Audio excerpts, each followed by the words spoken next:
નમસ્તે મિત્રો।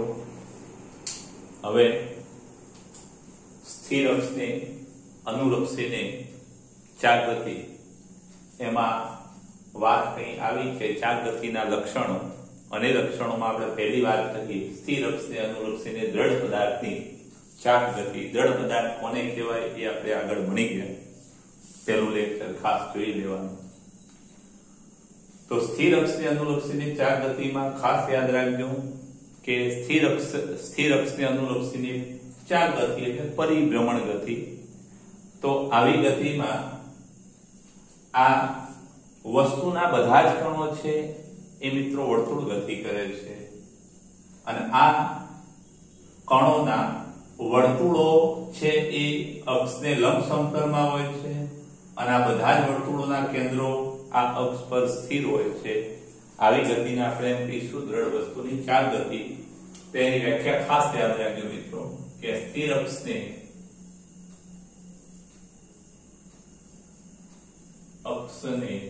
અનુલક્ષીને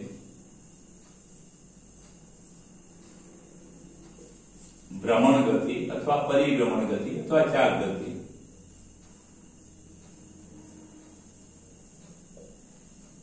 ગતિમાં બધા જ કણો પદાર્થના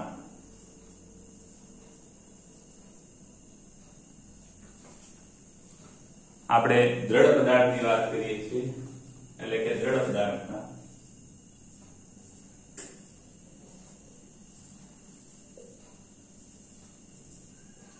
બધા જ કણો વર્તુળ ગતિ કરે છે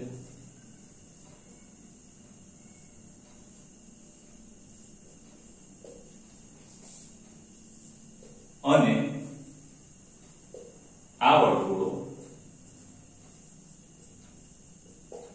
આ બધા જ વર્તુળો ભ્રમણાક્ષને લંબ સમતલમાં હોય છે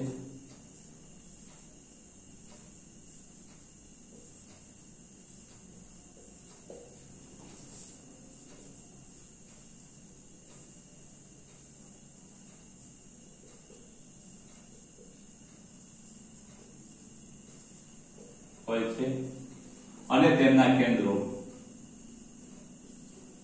આ વર્તુળોના કેન્દ્રો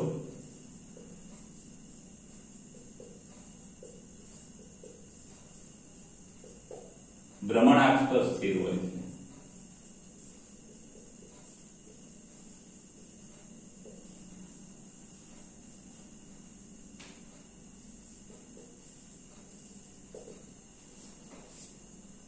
ખાસ યાદ રાખજો મિત્રો એક જૂની વ્યાખ્યા પણ આવી હતી, તમે જૂની વ્યાખ્યા પણ લખી શકો કે જો દ્રઢ વસ્તુના બધા જ કણો વર્તુળ ગતિ કરતા હોય અને એ વર્તુળોના કેન્દ્રો એક નિશ્ચિત સુરેખા પર સ્થિર હોય તો દ્રઢ વસ્તુની આવી ગતિને દ્રઢ વસ્તુની ચાક ગતિ કહેવામાં આવે છે।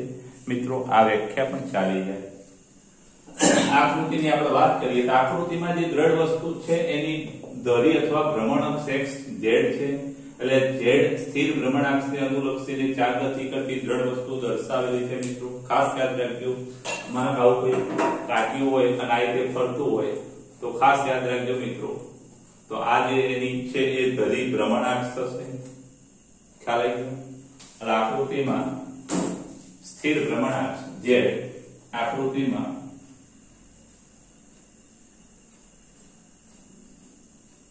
સ્થિર z અક્ષને અનુલક્ષીને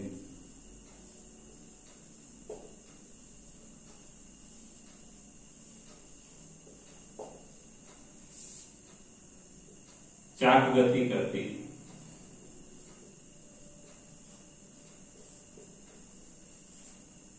દ્રઢ વસ્તુ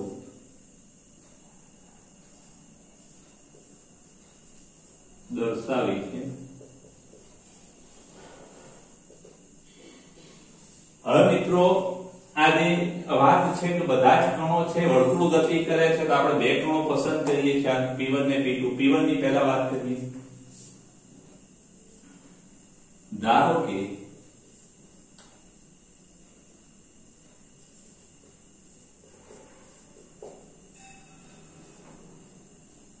ભ્રમણાક્ષથી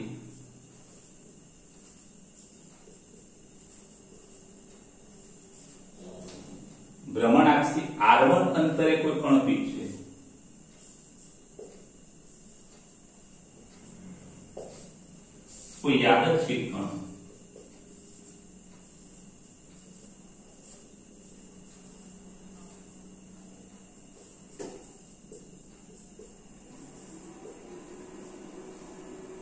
r1 અંતરે કોઈ યાદચ્છિક કોણ p1 છે અને આ p1 કોણ કેવી ગતિ કરે છે તો કે વર્તુળ ગતિ કરે છે એનું વર્તુળ માર્ગની ત્રિજ્યા r1 છે અને કેન્દ્ર અક્ષ પરનું c1 છે તો આ કોણ p1 કોણ r1 ત્રિજ્યાના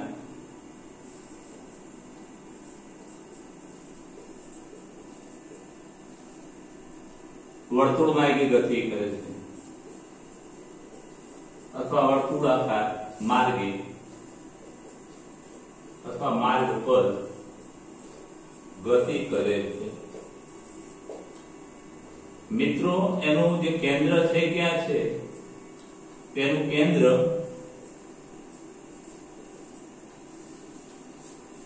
ये भ्रमणाक्ष पर छे एनु केंद्र छे ए c1 भ्रमणाक्ष पर छे तो आ कणनु केंद्र जेनु केंद्र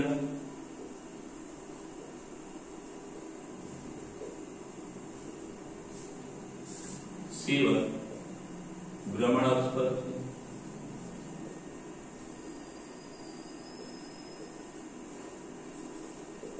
मित्रों भ्रमण अक्ष पण कहेवाय एने भ्रमणाक्ष पण कहेवामां आवे छे। પછી બીજો મિત્રો p2 કોણ લઈએ અક્ષથી r2 અંતરે ભ્રમણ અક્ષથી r2 અંતરે કોણ p2 ની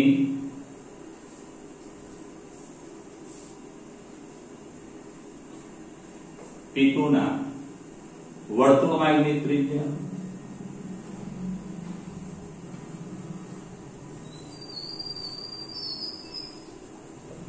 r2 અને કેન્દ્ર મિત્રો c2 છે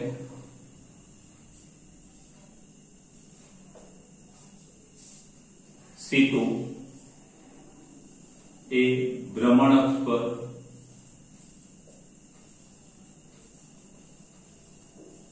स्थिर है। तो मित्रों आ c2 છે ભ્રમણાક્ષ પર મિત્રો સ્થિર છે ગતિ કરતું નથી। એક ત્રીજું બિંદુ p3 લઈએ મિત્રો તો કોણ p3 ભ્રમણાક્ષ પર છે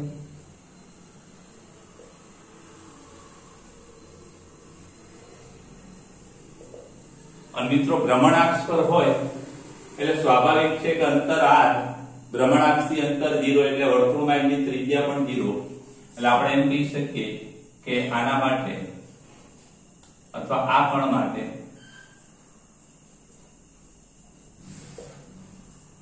r3 બરાબર 0 છે આ કણ સ્થિર છે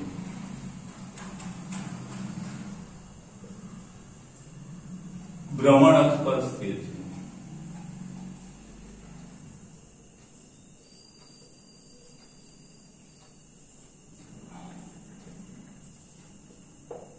मित्रों खास याद रखो आज वर्तुळो आपणे लीधा बधा ज वर्तुळो भ्रमणाक्षे केवा होय छे तो के लंब समतलमां p1 અને p2 आनी एक पहेला बात करी नाखी भ्रमण अक्ष पर रहेला बधा ज कणो केवा छे तो स्थिर छे p3 ની જેમ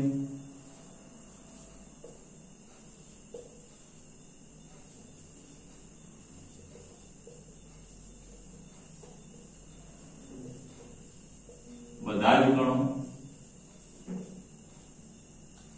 બધા જ અથવા દરેક પણ કહી શકાય મિત્રો।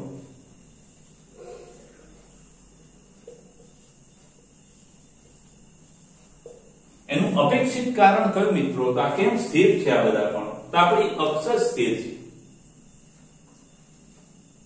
આનું અપેક્ષિત કારણ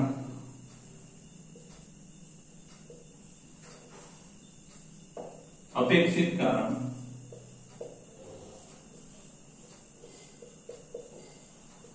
એ કે મિત્રો ભ્રમણાંક સ્થિર છે,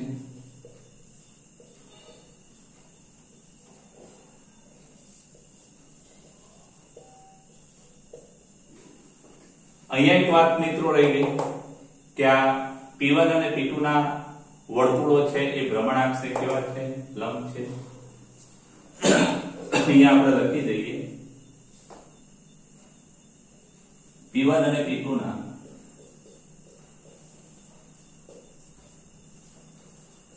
વર્તુળો ભ્રમણાંકને લંબ છે.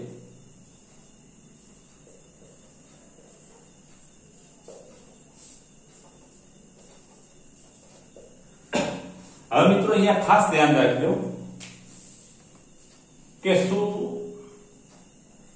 બધી જ ચાક ગતિમાં આ ભ્રમણાક્ષ પરના બધા જ બિંદુઓ છે અથવા બધા જ કણો છે શું સ્થિર હોય?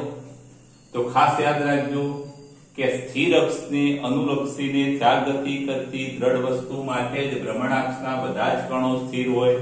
દાખલા તરીકે આપણું બારણું છે કે બારણાના મિજાગરામાંથી પસાર થતી જે અક્ષ છે એના બધા જ કણો છે સ્થિર રહેવાના, કારણ કે સ્થિર અક્ષ છે એ મિજાગરાને આપણે હલાવી શકતા નથી. શું એવી ગતિઓ ખરી, એવી ચાક ગતિઓ ખરી કે જેમાં ભ્રમણાંક સ્થિર ના હોય? તેવી પણ મિત્રો ચાક ગતિઓ છે. હું જરા આકૃતિ દોરીને એ બાબત સમજાવું. સ્થિર અક્ષને અનુલક્ષીને ચાક ગતિ પૂછાય મિત્રો તો તમારે આટલી વાત સારા અક્ષરે લખી દેવાની. સ્ક્રીનશોટ લઈ અને સારા અક્ષરે ઉતારી દેજો મિત્રો. આટલો મિત્રો ચાક ગતિમાં આપણે સ્થિર અક્ષને અનુલક્ષીને ચાક ગતિ ભણ્યા.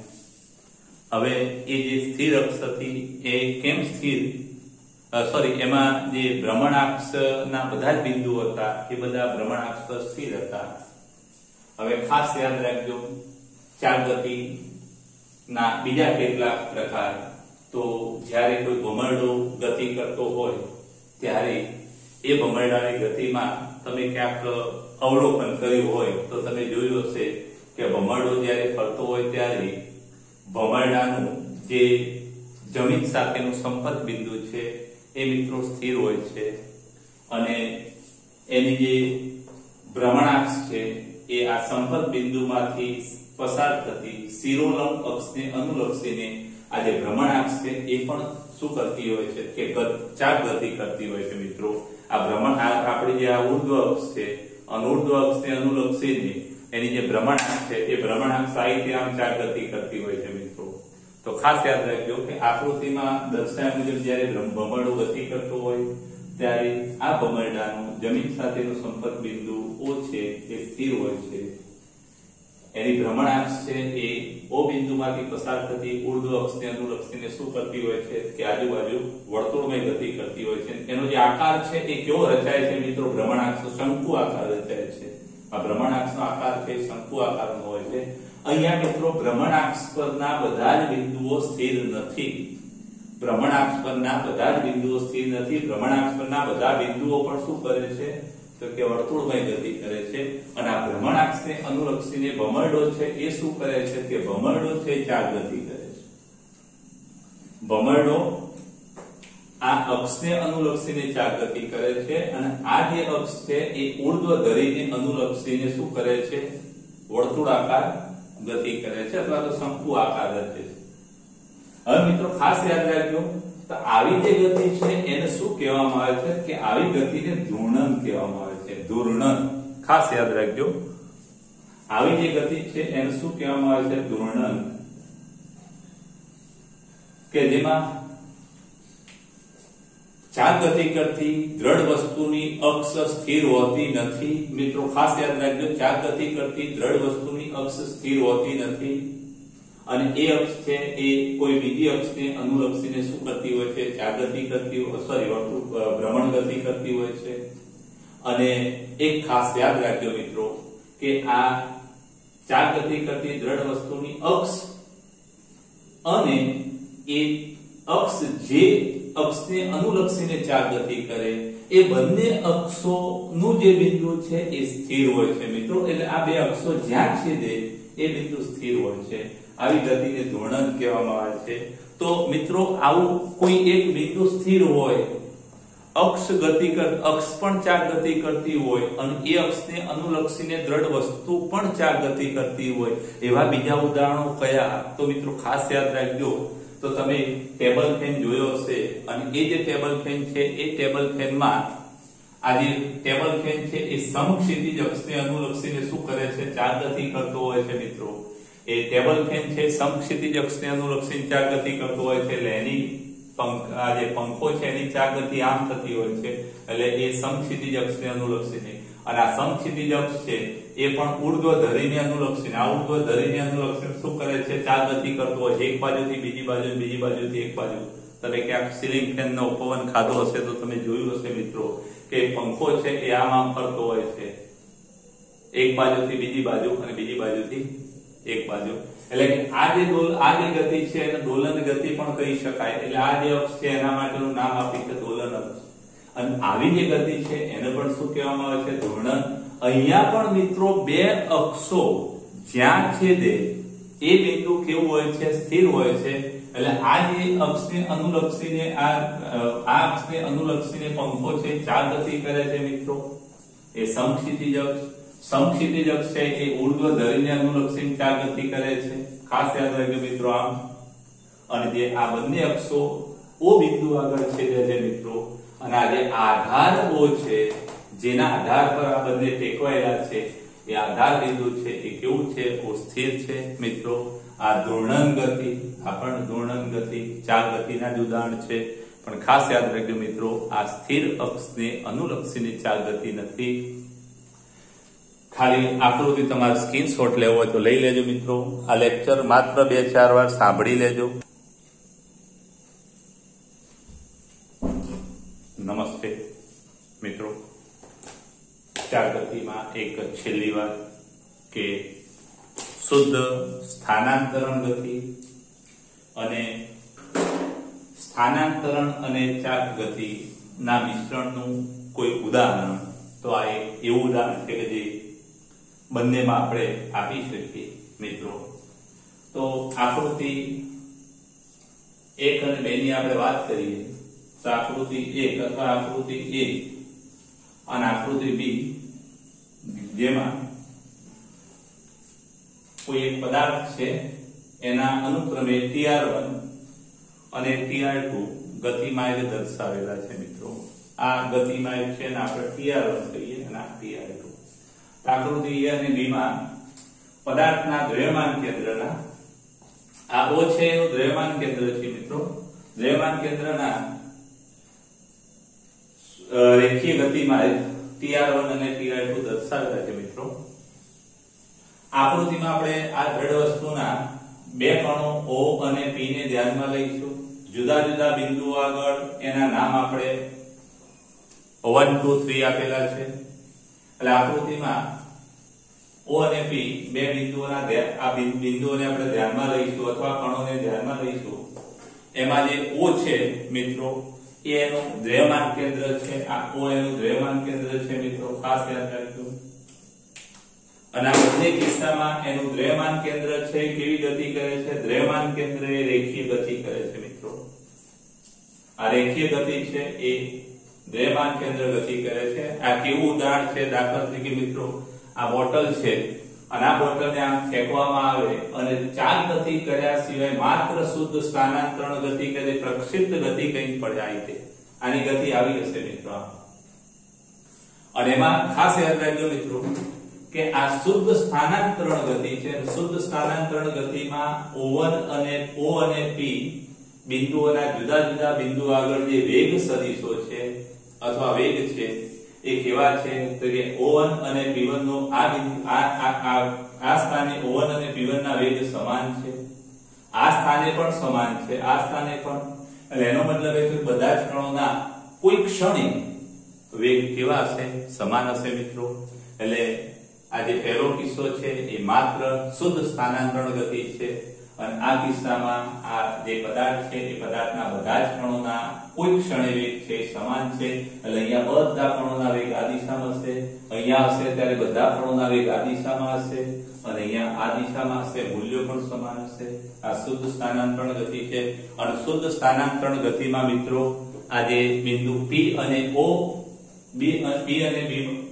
O અને P માંથી પસાર થતી ઊર્ધ્વ અક્ષ છે એ સમક્ષિતિજ અક્ષ સાથે જે બનાવેલો ખૂણો છે મિત્રો આ કેરો થીટા આલ્ફા છે, આલ્ફા છે. એ આલ્ફા છે મિત્રો એ બદલાવાનો નથી, ખાસ યાદ રાખજો. એ આલ્ફા કેવો રહેશે? અહીંયા આલ્ફા 1 આલ્ફા 2 અને આલ્ફા 3 અચળ રહેશે. એટલે અહીંયા શુદ્ધ સ્થાનાંતરણ ગતિમાં ખાસ યાદ રાખજો મિત્રો કે આલ્ફા 1 બરાબર આલ્ફા 2 બરાબર આલ્ફા 3 આ ઊર્ધ્વ અક્ષ સાથે સમક્ષિતિજ અક્ષ સાથે બનાવેલો ખૂણો, અથવા આ P1 અને O1 માંથી પસાર થતી રેખાએ P અને O માંથી પસાર થતી રેખાએ સમક્ષિતિજ રેખા સાથે બનાવેલો ખૂણો છે એ બદલાતો નથી. અને અહીંયા બીજું એક ઉદાહરણ છે મિત્રો જે સ્થાનાંતરણ ચાલ ગતિનું વિસ્તૃત ઉદાહરણ છે, જે પથ PR2 વડે દર્શાવેલું છે મિત્રો, PR2. હવે એમાં આ જે આપણી જે બોટલ છે એ બોટલને આમ નાખવામાં આવે છે, આમ નાખવેલ આમ ફરતી આમ જશે મિત્રો. અને માટે એમ કહી શકાય કે O અને P બિંદુઓના જુદા જુદા બિંદુઓ આગળ જુદા જુદા 3 બિંદુઓ આગળ O અને P ના વેગ સદિશો દર્શાવેલા છે, તેમજ O અને P માંથી પસાર થતી જે રેખા છે એને સમક્ષિતિજ સાથે બનાવેલા ખૂણા અનુક્રમે આલ્ફા 1 આલ્ફા 2 અને આલ્ફા 3 છે. અહીંયા મિત્રો ખાસ યાદ રાખજો, અહીંયા બિંદુ 1 આગળ આપણે વાત કરીએ તો O1 અને P1 ના વેગ એક જ દિશામાં છે, જ્યારે અહીંયા આપણે વાત કરીએ તો આનો વેગ આ દિશામાં છે, જ્યારે આનો વેગ આ દિશામાં હશે. આમ હોય એટલે સ્પર્શકની દિશા થશે, આનો વેગ આ દિશામાં છે, જ્યારે આ બિંદુ આગળ આવશે ત્યારે ઉતરીનો વેગ આ દિશામાં છે, એટલે બોટલ આમ આવતી હશે એટલે એનો વેગ સ્પર્શકની દિશા થશે મિત્રો. એટલે કે જુદા જુદા બિંદુ આગળ દરેક કણનો વેગ છે સમાન નથી. અહીંયા સમાન છે, પણ આગળ આપણે વાત કરીએ તો આ બિંદુ આગળ દરેક કણોના વેગ સમાન નથી, આ બિંદુ આગળ પણ બધા જ કણોના વેગ સમાન નથી. તેમજ આવી મિશ્રિત ગતિ હોય એમાં ખાસ યાદ રાખજો કે O અને P અથવા કોઈ પણ બે બિંદુમાંથી પસાર થતી જે રેખા છે એની કોઈ રેખા એને આપણે સમક્ષિતિજ કીધેલી છે, બીજી કોઈ પણ લઈ શકાય મિત્રો. સમક્ષિતિજ સાથે બનાવેલો જે ખૂણો છે એ ખૂણો કેવો થાય છે? બદલાતો જાય છે. એટલે આ ખૂણો આલ્ફા 1 આલ્ફા 2 અને આલ્ફા 3 અહીંયા મિત્રો સમાન નથી. એટલે આ જે ગતિ છે એ કેવી ગતિ છે મિત્રો? મિશ્રિત ગતિ છે, સ્થાનાંતરણ અને ચાલ ગતિની મિશ્રિત ગતિ મિત્રો. હવે આપણે આગળ પણ ભણી ગયા પેલા ઢાળ પર સરક્યા સિવાય દબડતો પદાર્થ મિત્રો. તો અહીંયા જ્યારે આ પદાર્થ આ રીતે ગતિ કરતો હોય તો આ શુદ્ધ સ્થાનાંતરણ ગતિ છે મિત્રો. આ શુદ્ધ સ્થાનાંતરણ ગતિ કોઈ પણ બિંદુ આગળ દરેક કણનો વેગ છે એ તે ક્ષણે અચળ હોય છે, અને આ જે ગતિ છે મિત્રો એ સ્થાનાંતરણ ગતિ નથી, આ મિશ્રિત ગતિ છે, ખાસ યાદ રાખજો. અને હવે આપણે કણોના તંત્રની વાત આના પછીના લેક્ચરમાં કરીશું મિત્રો. દ્રવ્યમાન કેન્દ્ર ને એ બધી બાબતો છે, સ્ક્રીનશોટ લઈ લેજો મિત્રો.